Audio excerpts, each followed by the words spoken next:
Welcome to Penrose Learning, where we make understanding easy.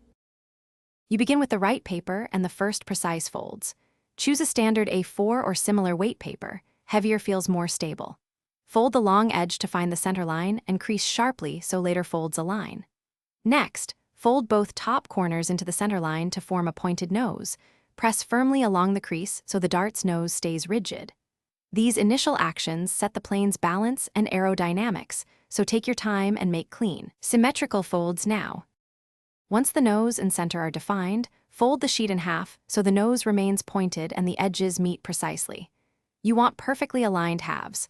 Small misalignments cause torque in flight, so check symmetry. Fold each wing down, leaving about 1/2 centimeter at the root to preserve fuselage stiffness, and press the wing creases flat.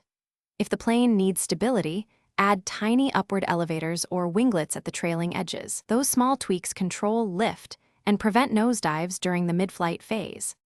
To finish, refine the nose with a tight extra fold or a small piece of tape to keep it from collapsing on impact, which preserves flight consistency.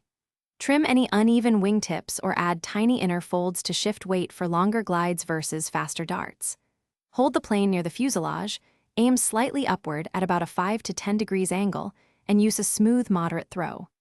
If it dives or rolls, adjust the elevators or correct wing asymmetry. That single tweak usually fixes flight issues.